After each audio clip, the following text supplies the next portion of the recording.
Salve progressistas, eu sou o Clayson. Vou trazer aqui para você hoje uma análise sobre essa pesquisa do BTG Pactual. É interessante a gente observar, né, como é que é desenvolvida uma pesquisa por um banco e indiretamente pelo próprio mercado financeiro, né? São coisas que a gente precisa estar de olho, prestar bem atenção, porque esse pessoal aí costuma fazer algumas coisinhas. Não vou entrar em detalhes, mas é importante a gente analisar. Muita gente pergunta, Clayson, mas o que tem a ver, cara? O que tem a ver um banco fazer pesquisa para presidente? O que isso tem a ver? Porque, na verdade, gente, o banco ele trabalha com o mercado de futuros, né? Então, quer dizer, é muito importante para o banco saber o que vai acontecer, quais são os caminhos que o país está tomando, porque, aliás, se um banco pudesse ter um profeta, né?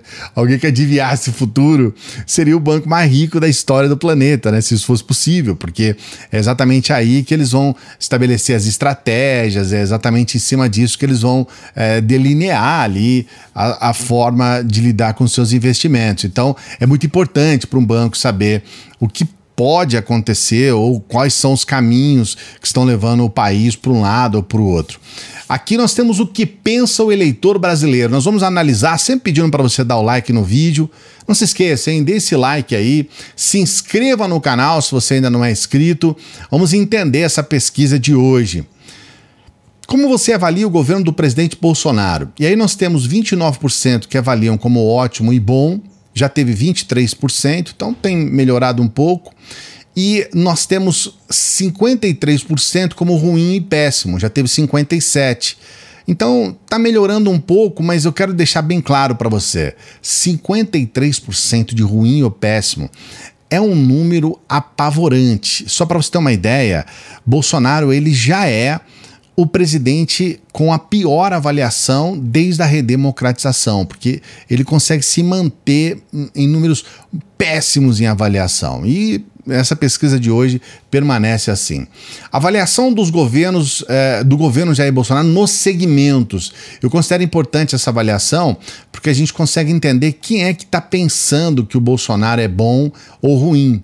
E normalmente isso daqui não se altera muito. Mais uma vez se manteve, altera o número, né? Um pouquinho mais, um pouquinho menos a porcentagem, mas a quantidade é sempre a mesma, ou seja, é sempre mais homens que acham o governo Bolsonaro melhor, né? Ótimo ou bom do que mulheres. Isso aqui e de certa forma nesses segmentos as coisas se permaneceram quase que inalteradas. Então se a gente for ver um perfil, se a gente fosse analisar um perfil, quem é que avalia bem o Bolsonaro? Então ele é maioria homem, ele tem entre 41 e 59 anos, ele é da região sul, ele tem o curso médio ou fundamental, ele tem ganha, né, de 2 a 5 salários mínimos e ele é evangélico em sua grande maioria. Que a gente está falando de maioria, né? Claro que todos, como você está vendo aqui, todos os estratos têm avaliação de bom e todos de ruim. Os que pior avaliam o Bolsonaro são mulheres, né? De 16 a 24 anos, da região sudeste, mas mais ainda da região nordeste, os que têm curso superior, os que ganham de 1 a 2 salários mínimos e os que não têm religião. Esses aí, de todos aqui, você pode observar, 73%, né? Você diria que aprova ou desaprova a forma como Jair Bolsonaro está governando o Brasil? 61% desaprovam. É outra questão também muito preocupante, porque desaprovar a forma de governar é algo que vai ser fundamental para avaliar o voto. A gente vai ver daqui a pouco, ali na frente, como é que funciona isso na prática. Então, aqueles que desaprovam a forma de governar têm uma tendência, no momento de decisão, a não votar no candidato, no caso aqui no Bolsonaro. Em relação às eleições de outubro, você diria que vai votar? E aqui, isso daqui é realmente importante a gente prestar atenção. Porque com certeza vai votar e provavelmente vai votar, nós temos 94%. O que significa? Esse ano, muito provavelmente, existe uma probabilidade enorme de nós termos um número bem menor de pessoas que não foram votar, que não vão votar como aqueles que não foram em 2018. Para você ter uma ideia, em 2018, 79% foram votar, o que significa que, né, mais de 20% não foram votar. E aqui nós temos 94% que vão, só dos que têm certeza é 81%. Já é um número maior do que aqueles que foram votar em 2018 no primeiro turno. Então aqui nós temos uma mudança substancial, há um interesse muito maior das pessoas nas eleições de 2022, maior do que houve em 2018. Atributos mais importantes para a definição do voto. O programa de governo do candidato com 29%. O que significa isso? As pessoas querem entender o que esse candidato tem de proposta. E o que a gente tem percebido é que nessa polarização, nessa situação que nós estamos vivendo hoje, cada vez mais a gente discute menos propostas e mais a gente tem essa coisa, especialmente por parte dos defensores do Bolsonaro, de apenas descer o pau no adversário. Então eles ficam o tempo todo falando mal do PT e não há uma discussão de proposta. Por outro lado, muitos daqueles que são oposição ao Bolsonaro quase sempre fazem também a mesma coisa. A exceção é que nós temos um ou outro, o próprio Ciro Gomes é um sujeito que gosta de passar as suas propostas, mas também cai na mesma armadilha de falar mal do Lula, de falar mal do Bolsonaro. E a gente ainda está no momento em que os próprios candidatos ainda não se colocaram. A gente vai ter daqui a 10 dias, 12 dias, a definição realmente de quem serão os candidatos, e aí talvez a gente tenha um início de propostas, né, de apresentação de propostas. Mas por enquanto ainda está naquela bagunça enorme e a gente percebe que o eleitor ele quer saber, ele quer programa de governo do candidato. A experiência prévia do candidato como gestor público, e esses dois aqui, ó, mais de 50%, as pessoas querem uma solução e querem saber se a pessoa tem condições de trazer essa solução. Eu quero uma solução, esse cara tem condições de trazer as soluções que eu quero? Por isso, esses dois aqui estão em primeiro, mais da metade dos eleitores pensam assim. O histórico do candidato na justiça é uma outra questão importante. Isso aqui, obviamente, acaba sendo desfavorável ao Lula, que tem essa situação, que mesmo que muitas pessoas entendam que as coisas mudaram, de que ele foi inocentado, muitas pessoas falam que não. Então, e isso vai ser muito explorado pelos opositores do Lula, não só o Bolsonaro, mas também o Bolsonaro. E nós temos aqui um número considerável, 23% dos eleitores levam isso em consideração. As alianças e os apoios políticos, pouca gente se importa com isso, e o discurso e as falas do candidato também. Se as eleições fossem hoje, em quem você votaria? E aí nós temos a pesquisa espontânea. O que é pesquisa espontânea?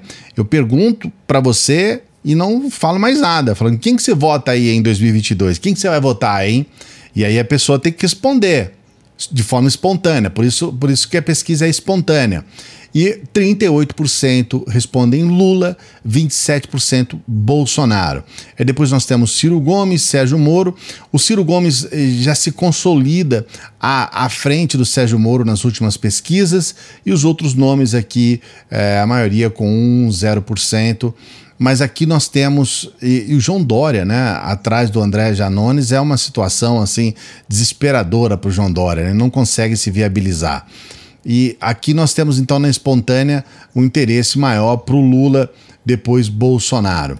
Na pesquisa estimulada, o que é a pesquisa estimulada? Eu coloco para você as alternativas, e aí eu faço uma pergunta citando os nomes, ou eu coloco para você um papelzinho ali, um card com os nomes, e você vai escolher ali, certo? Então é por isso que ela é estimulada. Na estimulada, a diferença a favor do Lula ainda é maior, Lula com 43%, Bolsonaro com 29%, e todos os outros somados dão 24%, todos os outros candidatos, o que é inferior ao número do Bolsonaro.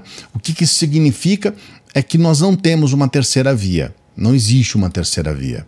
Porque não existe alguém que possa, mesmo somando todos os votos daqueles que estão abaixo de Lula e Bolsonaro, não dão o número de votos do Bolsonaro. Então, terceira via, por enquanto, zero. Não existe terceira via no Brasil. Potencial de voto e rejeição. Aqui nós temos, é o único em que votaria, esse azulzinho, poderia votar nele em mais algum outro e não votaria de jeito nenhum. Então, se a gente observar aqui os números do Lula e do Bolsonaro, é o único em quem votaria, ainda o maior é o Lula, né? Depois é o Bolsonaro, mas não votaria de jeito nenhum. Nós temos 59% Bolsonaro e 41% Lula. Só para você ter uma ideia, o Lula ele se encontra numa situação melhor até do que o próprio Moro, o João Dória. Ele só não vai ficar numa situação desfavorável, ou melhor, favorável em relação aos outros aqui abaixo, mas você observa que muita gente nem sequer conhece, Eduardo Leite, Simone Tebet. Então, se a gente analisar aqui, daqueles que não votariam de jeito nenhum, esse número do Bolsonaro é muito preocupante, porque a gente tem 59% dos votos no segundo turno, 59 não vota de jeito nenhum, então praticamente inviabiliza a eleição dele. Aqui nós temos o cruzamento, quem rejeita Lula e Bolsonaro. Votariam em Lula, não votariam em Bolsonaro, 48%. Votariam em Bolsonaro, não votariam em Lula, 30%. E aqui nós temos o chamado nem. Não votam nem em Bolsonaro, nem em Lula, 11%. O que significa isso na prática? É um número muito pequeno daqueles que não votam nem em Bolsonaro e nem em Lula. O que significa que, mais uma vez, nós temos uma dificuldade enorme para a terceira via. Porque do nem, que são aqueles que poderiam votar numa terceira via, nós temos 11%, isso não é o suficiente para fazer frente aos votos que já tem Lula e Bolsonaro. Então, se a pesquisa ela não é tão favorável ao Bolsonaro, ela é muito menos favorável ao possível candidato da terceira via, nessa daqui, candidato mais preparado, é impressionante, ela é estimulada e única, ela tem Lula e Bolsonaro, e é impressionante a gente perceber que o Lula ele é considerado mais preparado em todos os quesitos em relação ao Bolsonaro. E é interessante, o Lula é mais preparado reduzir a pobreza, manter ou mesmo ampliar programas sociais, distribuição de renda, gerar empregos, controlar o aumento de preços, promover o crescimento da economia, reduzir impostos, combater a pandemia do Covid-19. Mas olha isso aqui, gente. Combater a corrupção. Para o eleitorado, o Lula é mais preparado para combater a corrupção do que o Bolsonaro. Então, muito daquilo que se fala a respeito do PT, muito daquilo que se fala, inclusive a respeito do Bolsonaro, que não tem corrupção, a percepção das pessoas não é essa. Então é muito emblemático isso daqui. Em um eventual segundo turno, em quem você votaria, mais uma vez, não tem comparação, Lula 54%, Bolsonaro 34%. Em quem você votaria? O Lula, aqui já é uma pesquisa estimulada, intenção de voto no segundo turno. O Lula ganha de todos e o Bolsonaro, azul escuro, o Bolsonaro perde para todos, E aqui a gente tem algo, assim, muito curioso. Voto no segundo turno das eleições presidenciais de 2018. Então foi perguntado para os entrevistados, em quem você votou em 2018? Bolsonaro, 39%. Haddad, 32%, branco ou nulo não votou 25% e não soube responder, não respondeu 4%. Pois bem, olha que interessante isso. Aqui tá, isso daqui é muito interessante. Daqueles, voto no segundo turno versus intenção de voto estimulada. Quem votou em Bolsonaro em 2018, 62% vão votar em Bolsonaro. Porém, olha isso aqui, gente. Quem votou em Bolsonaro no segundo turno de 2018, 12% vão passar a votar em Lula. Isso foi algo, assim, assustador. Porque mostra que muitas pessoas que votaram no Bolsonaro vão votar em Lula. 12% daqueles que votaram no Bolsonaro, no caso, das eleições de 2018 vão passar a votar no Lula. E olha só, votou em Fernando Haddad em 2018. Então, daqueles que votaram no PT em 2018, apenas 1% é que vai votar em Bolsonaro. 78% vão votar em Lula. Aí nós temos os que vão votar em outros candidatos, né? 19, 22. E voto branco nulo, aqueles que não votaram, né? Aqueles que não fizeram uma participação direta nas eleições de 2018. 11% passarão a votar em Bolsonaro e 47% em Lula. E depois 29 outros candidatos. Então nós temos uma mudança substancial de 2018 para cá e muito preocupante para o Bolsonaro, né? Sobre o Auxílio Brasil também há um impacto muito grande, porque as pessoas pensam, quem recebeu o Auxílio Brasil vai votar no Bolsonaro, vai ser impactado, vai passar a votar a favor do Bolsonaro. Então aqui foi perguntado quem recebe, quem não recebe, né? E olha só o que acontece na prática. Quem recebe Auxílio Brasil vota no Lula, 59%. 17% é que vão votar no Bolsonaro. Quem não recebe, mais alguém na casa recebe, continua votando no Lula. Quem não recebe, continua votando no Lula, mas aí Bolsonaro tem uma situação um pouco mais favorável. E aí, como a gente percebe, a situação é muito desfavorável para o Bolsonaro, porque aquilo que poderia ser algo que é uma ferramenta, né, de eleição, de campanha para ele, parece que não está dando muito resultado, pelo menos por enquanto. As pessoas que estão recebendo auxílio, ou que tem alguém que recebe na casa, ainda continuam achando que devem votar no Bolsonaro, e exatamente porque são essas pessoas que estão sentindo na pele a alta no preço da comida, da gasolina, a alta no preço do gás, a inflação, né? Tá tudo muito caro, tudo alto. Então essas pessoas que são as pessoas mais pobres e que são as pessoas mais vulneráveis, estas aí estão com Lula. Elas mesmo sendo favorecidas pelo auxílio emergencial, elas ainda acreditam que o Lula é a solução para o país.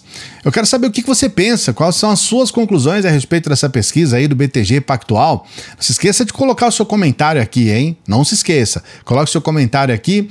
Peço para que você dê o like no vídeo também, para dar essa força, se inscreva no canal, ative o sininho se você é inscrito, veja se você continua inscrito aí, porque às vezes o YouTube retira também as inscrições, e você pode nos ajudar. A gente está todos os dias aqui trabalhando para você com alegria. Você pode nos ajudar por intermédio do Apoia-se, que aí você concorre a sorteio de livros, e você pode nos ajudar com qualquer valor pelo Pix. Então você pode nos ajudar, é só você entrar aqui na conta do Pix, que você nos ajuda e a gente continua aqui trabalhando para você, tá bom? Grande abraço, até a próxima.